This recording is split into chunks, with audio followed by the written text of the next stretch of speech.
Hello student, you are watching Mohan pharmacy and today we will discuss about cardiovascular system. ये बहुत ही important system है हमारे body का, इसको हम लोग बहुत ध्यान से पढ़ेंगे। ठीक है, तो चलिए शुरू करते हैं।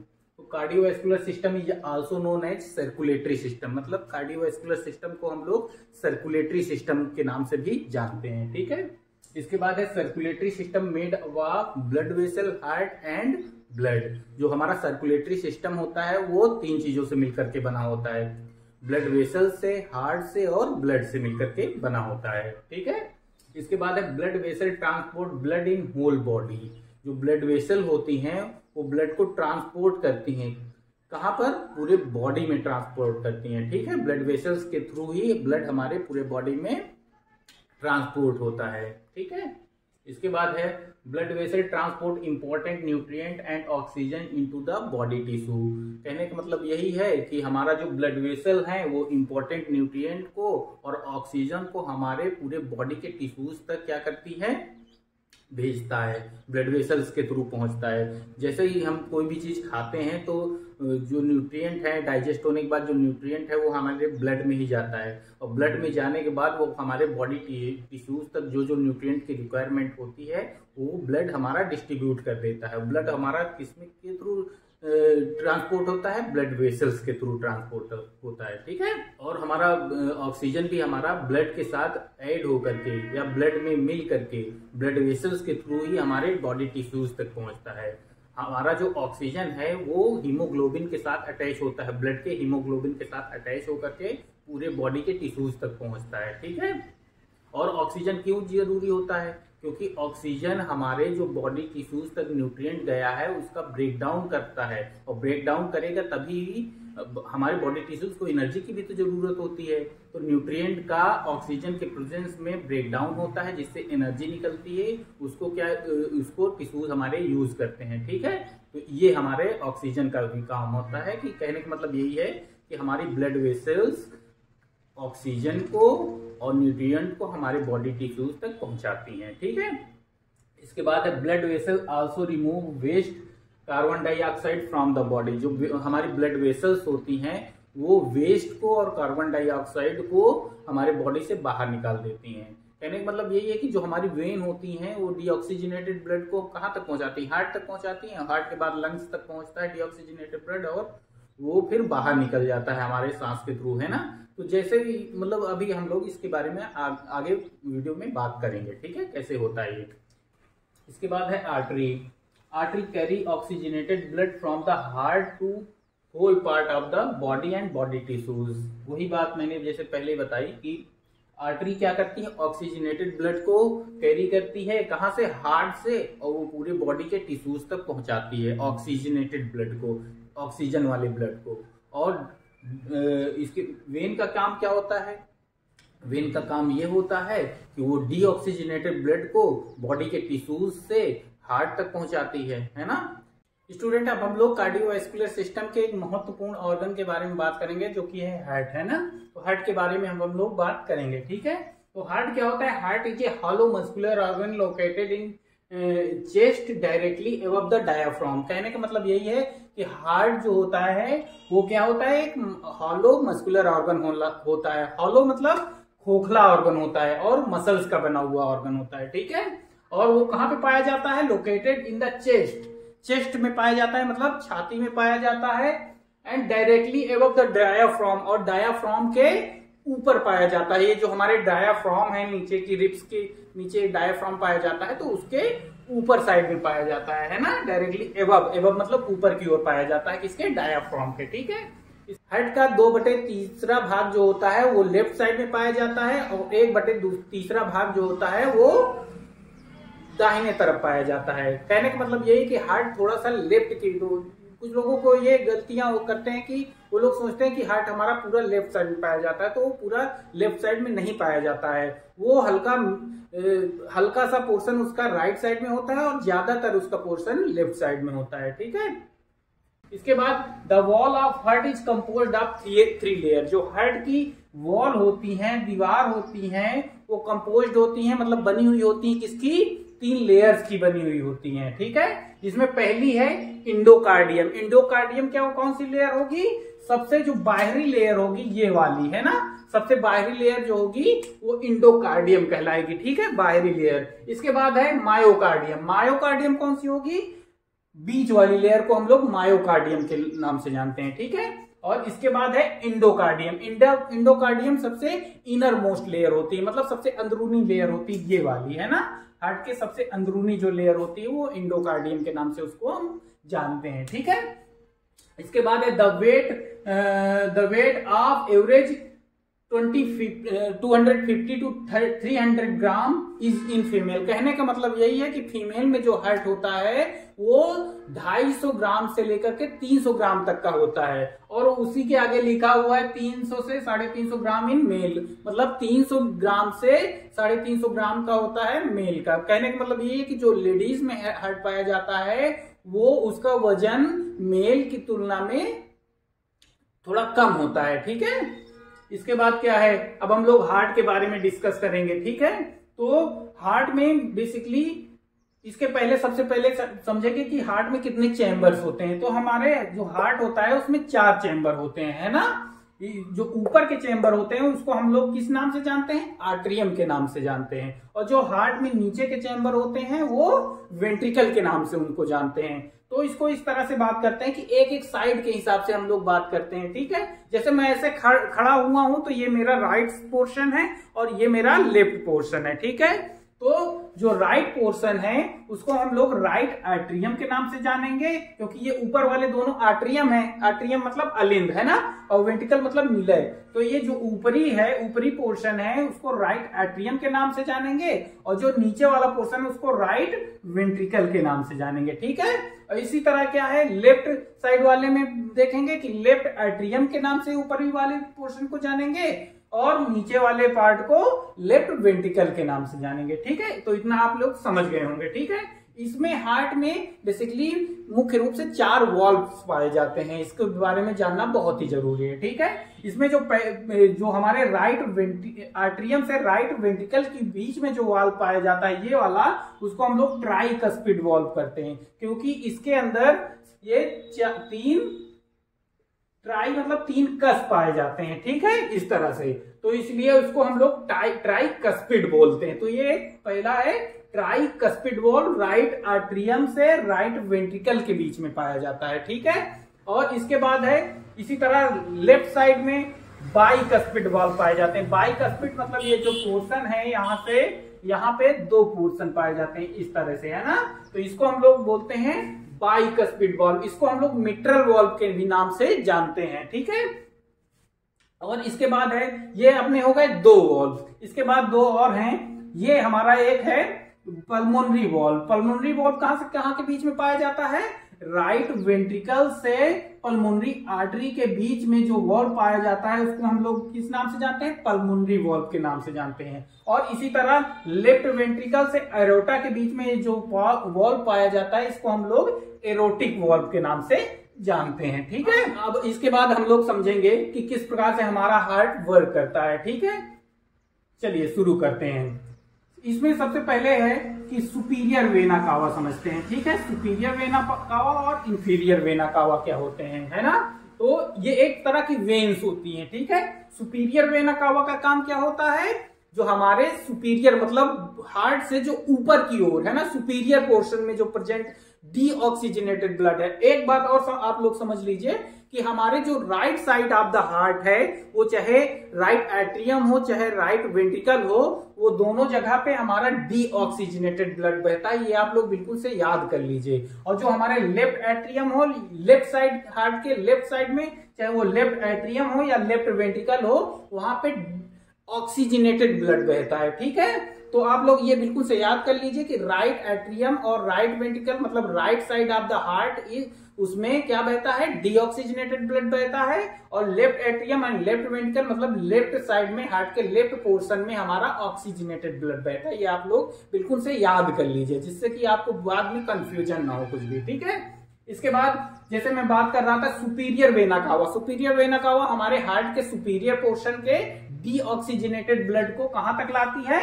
राइट आर्ट्रियम में लाती है, ठीक है। और इसके बाद है inferior vena cava. Inferior vena cava मतलब इंफीरियर पोर्शन, मतलब हार्ट के नीचे के पोर्शन का जो भी ब्लड है डीऑक्सीजनेटेड ब्लड, उसको हमारे राइट आर्ट्रियम में कौन लाता है? Inferior vena cava. तो सुपीरियर वेना कावा ऊपर का ब्लड ले गया हार्ट के, और इंफीरियर वेना कावा हार्ट के नीचे के ब्लड ले गया, मतलब चेस्ट के नीचे का ब्लड लेके आया। कहां पे लेके आया? राइट आर्ट्रियम में ले आया। कौन सा ब्लड लाया? डीऑक्सीजनेटेड ब्लड लाया, ठीक है। अब मान लीजिए डीऑक्सीजनेटेड ब्लड आ गया है ना पूरी बॉडी का, यहीं से डीऑक्सीजनेटेड ब्लड कहां पे आता है? राइट आर्ट्रियम में आता है। और फिर वो राइट आर्ट्रियम से किसको? ट्राइकस्पिड वॉल को क्रॉस करता हुआ कहां पे पहुंचता है? राइट वेंट्रिकल में पहुंचता है। कहां पे पहुंचता है? राइट वेंट्रिकल में पहुंचता है, ठीक है। राइट आर्ट्रियम से राइट वेंट्रिकल में पहुंचता है, और फिर राइट आर्ट्रियम राइट वेंट्रिकल से होता हुआ फिर कौन से वॉल को क्रॉस करेगा? पल्मोनरी वॉल, जैसे मैंने पहले भी बताया है ना। तो पल्मोनरी वॉल को क्रॉस करता हुआ वो कहां पे जाएगा? पल्मोनरी वॉल को वो क्रॉस करता हुआ किसको? पल्मोनरी आर्टरी के थ्रू कहां पे पहुंचेगा? लंग्स में पहुंचेगा, ठीक है। इतना आप लोग याद कर लीजिए कि राइट जो डीऑक्सीजनेटेड ब्लड है वो राइट आर्ट्रियम से ट्राइकस्पिड वॉल को क्रॉस करता हुआ राइट वेंट्रिकल में आएगा। राइट वेंट्रिकल में पहुंचने के बाद वो फिर पल्मोनरी वॉल को क्रॉस करके राइट पल्मोनरी आर्टरी के थ्रू कहां पे पहुंचेगा? लंग्स में पहुंचेगा, ठीक है। इतना याद हो गया। लंग्स में पहुंचने के बाद उसका क्या है भाई? डीऑक्सीजनेटेड ब्लड है। अगर डीऑक्सीजनेटेड ब्लड है तो उसमें कार्बन डाइऑक्साइड प्रेजेंट है ना। तो वो लंग्स में जो एल्वियोलाई पोर्शन होता है वहां पे अपना CO2 को डीऑक्सीजनेटेड वाला ब्लड क्या कर देगा? एल्वियोलाई ऑफ लंग्स में दे देगा, है ना। वो कहां गया? डीऑक्सीजनेटेड ब्लड कहां पहुंचा? एल्वियोलाई ऑफ लंग्स पहुंचा। वहां पे डीऑक्सीजनेटेड ब्लड ने अपने CO2 को दे दिया। किस प्रोसेस के द्वारा दे दिया? डिफ्यूजन प्रोसेस के द्वारा, है ना। डिफ्यूजन प्रोसेस कैसे होती है? कोई भी चीज जैसे कि है वो हाई कंसंट्रेशन से लो कंसंट्रेशन की ओर चलती है ना, लो कंसंट्रेशन की ओर। तो जाहिर सी बात है हमारे जो ब्लड है डीऑक्सीजनेटेड ब्लड है पूरे बॉडी से, जो कार्बन डाइऑक्साइड वाला ब्लड है वो एल्वियोलाई ऑफ लंग्स में पहुंचा, तो उसमें क्या चीज प्रेजेंट है? CO2 प्रेजेंट है बहुत ज्यादा मात्रा में, है ना। CO2 प्रेजेंट है। तो CO2 अब लंग्स में बची नहीं है, एल्वियोलाई ऑफ लंग्स में बची नहीं, क्योंकि हमने सांस के थ्रू CO2 को निकाल दे रहे हैं बार बार, तो उतनी समय खत्म हो गई CO2 वहां पे। तो वहां पे CO2 की मात्रा कम है, और ये जो हमारा ब्लड पहुंचा इसमें CO2 की मात्रा ज्यादा है। तो कोई भी डीऑक्सीजनेटेड ब्लड में CO2 की मात्रा ज्यादा है, इसलिए कम की ओर, मतलब एल्वियोलाई ऑफ लंग्स की ओर वो क्या चली जाए, क्या करेगी? चली जाएगी, है ना। CO2 एल्वियोलाई ऑफ लंग्स में चली जाएगी। और क्योंकि हम सांस लेकर के ले जा रहे हैं ऑक्सीजन, है ना, ऑक्सीजन वहां पे ज्यादा मात्रा में प्रेजेंट हो जा रही, बार बार सांस ले रहे हैं तो ऑक्सीजन बहुत ज्यादा मात्रा में प्रेजेंट हो रही है। और हमारे जो ब्लड पहुंचा डीऑक्सीजनेटेड, उसने क्या कर दिया? CO2 निकाल दिया। अब उसमें ऑक्सीजन नहीं है ना। तो ऑक्सीजन नहीं है तो ऑक्सीजन भी वहां पे डिफ्यूजन प्रोसेस के द्वारा ही, मतलब हाई कंसंट्रेशन से लो कंसंट्रेशन की ओर, मतलब हमारे एल्वियोलाई ऑफ लंग्स में ऑक्सीजन की मात्रा ज्यादा है, उधर से ब्लड की ओर क्या हो जाएगी? ट्रांसफर हो जाएगी। जिस प्रकार से CO2 हाई कंसंट्रेशन से लो कंसंट्रेशन की ओर, मतलब ब्लड से एल्वियोलाई ऑफ लंग्स की तरफ जा रही थी निकल करके, उसी तरह ऑक्सीजन क्योंकि एल्वियोलाई ऑफ लंग्स में प्रेजेंट है और ब्लड में नहीं है, तो उसी तरह मतलब ऑक्सीजन हमारे ब्लड में आ जाएगी। इतना आप लोग समझ गए कि नहीं? ठीक है, इतना आप लोग समझ गए होंगे। ठीक है, अब जैसे कि अब ये मान लीजिए कि CO2 वाला ब्लड यहाँ पे CO2 दे दिया, लंग्स में दे दिया, CO2 एल्वियोलाई ऑफ लंग्स में दे दिया, इसमें क्या मतलब CO2 दे दिया, है ना, CO2 दे दिया।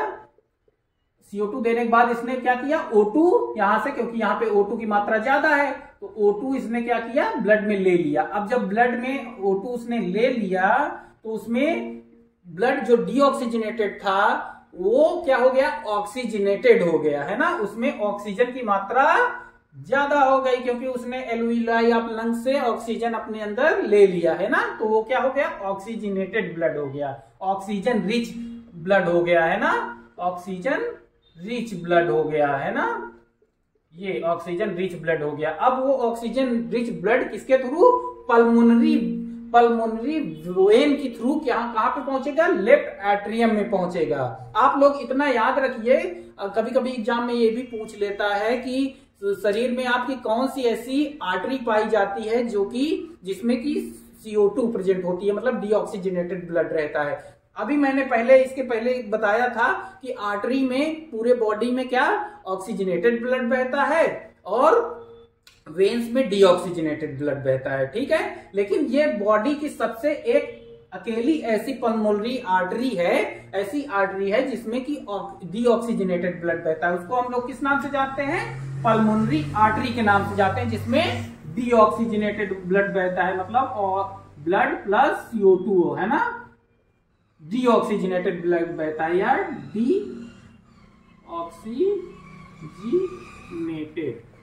डीऑक्सीजनेटेड ब्लड बहता है किसमें, पल्मोनरी आर्टरी में बहता है। ये बॉडी की एक सिंगल आर्टरी है ना।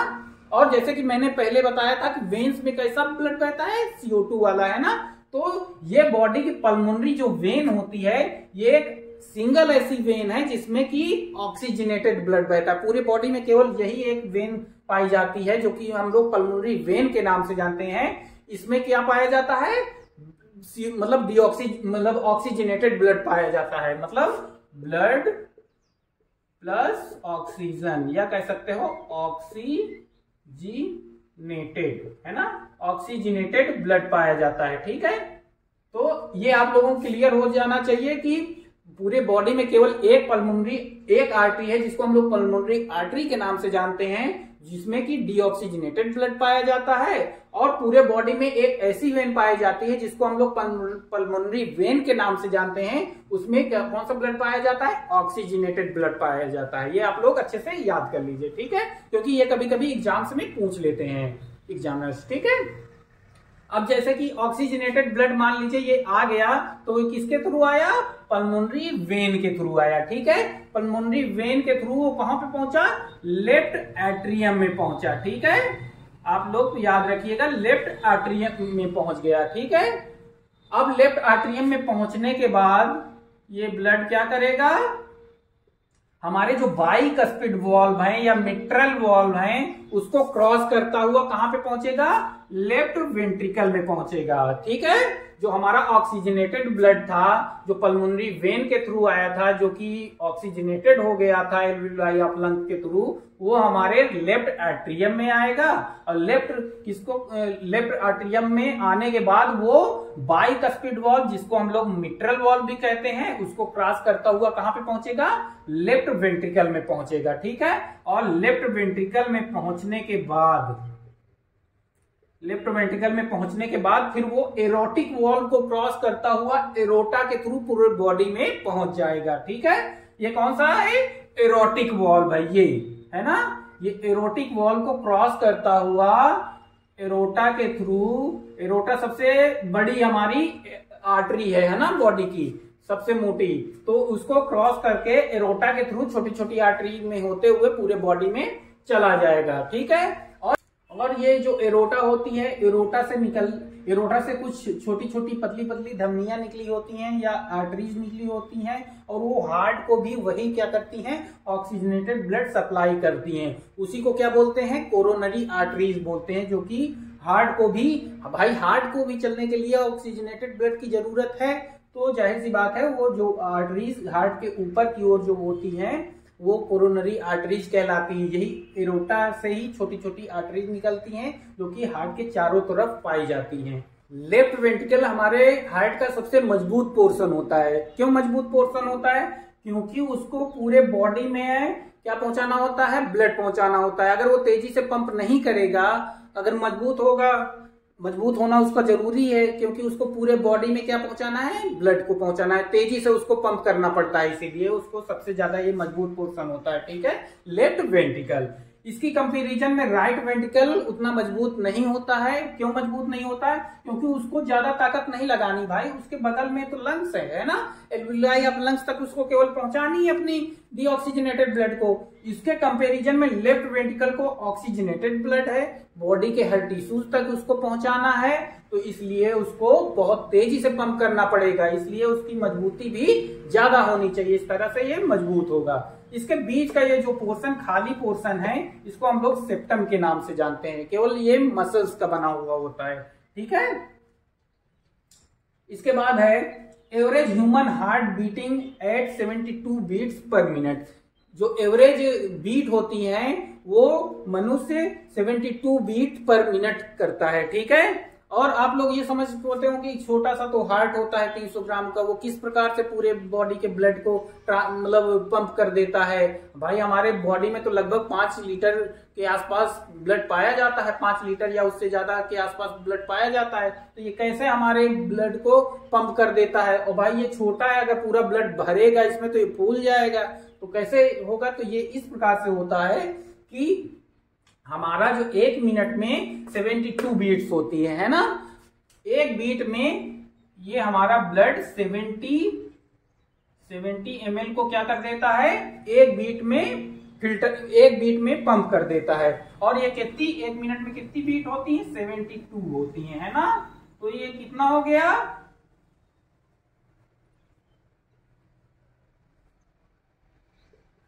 ये कुछ 5 लीटर 40 ml ब्लड को क्या कर देता है, पर मिनट पंप कर देता है। कहने का मतलब बॉडी में जितना भी ब्लड होता है वो 1 मिनट में हमारा हार्ट क्या कर देता है, 72 बीट्स के अंदर क्या कर देता है, पूरे मतलब पूरे ब्लड को पंप कर देता है, ठीक है, 1 मिनट में, ठीक है। और इसमें ऐसे नोड एक पाया जाता है हार्ट के हमारे लेफ्ट साइड में, है ना। लेफ्ट एट्रियम में एक ऐसे नोड पाया जाता है जिसको हम लोग साइनो एट्रियम नोड के नाम से जानते हैं। इसका काम होता है कि पूरे हार्ट में क्या करे, इलेक्ट्रिसिटी जनरेट करे, ठीक है।